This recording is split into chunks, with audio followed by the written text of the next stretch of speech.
The Prime Minister is talking about the lawsuit he's threatening to file against opposition leader Andrew Scheer. It's the first time he has commented on the suit since his letter to Scheer was revealed over the weekend. The CBC's Janice McGregor is watching this for us, and she joins us now from Ottawa. Okay, Janice, what did we hear from the Prime Minister last hour? Yes, so on Sunday we learned about this exchange of lawyers' letters, right? Threatening to go after the Conservatives for things they were saying about the SNC-Lavalin affair. The Liberals say are simply not true and defamatory. Today was the first opportunity reporters have had to speak to the Prime Minister in person about this. He was asked on his way into Cabinet. Let's take a look at what he said.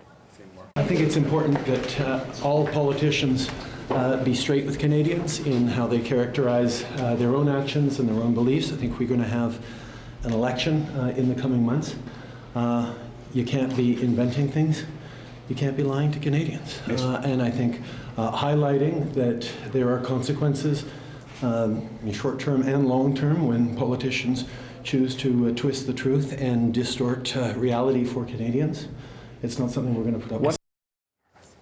So there's been a lot of discussion in this town about the strategy on both sides of this. But I think from the Prime Minister there, what we're seeing is a real election framing for this. Really an attempt by Trudeau here to say, look, people of Canada, future voters, you can't believe what the Conservatives are saying about me.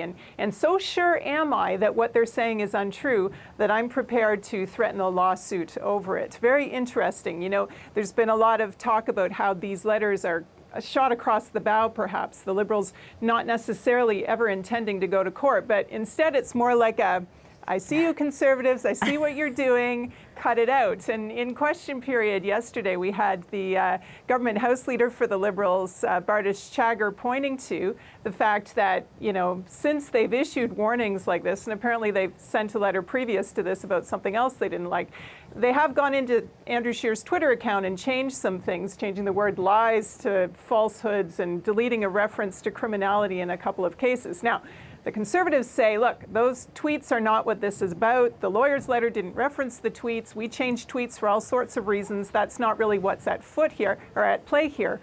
But also interesting from the Conservatives' point of view that they want to be seen rising to this, right? They want to say, bring it on. We're confident in the things Mr. Scheer has said. We are prepared to defend this in court. And they have the added little bonus here of if it ever did go to court, which is maybe why the Liberals wouldn't want to, it would really blow the issue up bigger, give it more sunshine, give it more kind of opportunity to have witnesses and testimony and things for people like me to talk about. It keeps the story very much alive and active.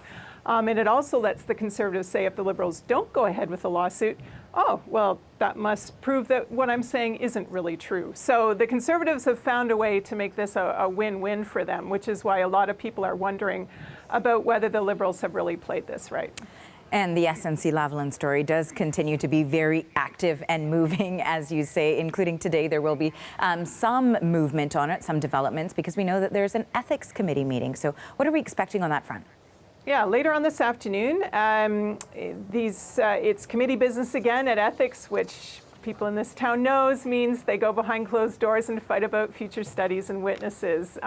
We understand that both the New Democrats and the Conservatives are bringing motions to this committee today, calling for more witnesses in the SNC-Lavalin affair. What's not clear to me is whether there's been any change of heart in terms of the Liberals on this committee of being more open to these motions. This was tried at this committee once before. It was voted down. Now things have happened. We have learned more about this affair, the expulsions from caucus, the additional documents. Stuff has come out, but it's not clear to me whether that is the sort of stuff that would make the Liberals on this committee change their mind about wanting to do an inquiry. So we'll be watching that to see what happens.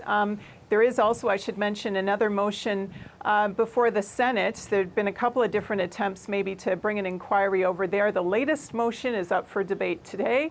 That would be interesting if the other chamber, as they say, wanted to take a run at this, a chamber that's been a bit more independent, less tied to particular partisan goals.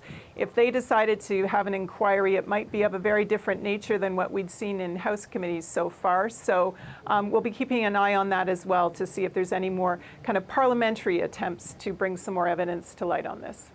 Thanks for this, Janice. That is the You're CBC's welcome. Janice McGregor in Ottawa.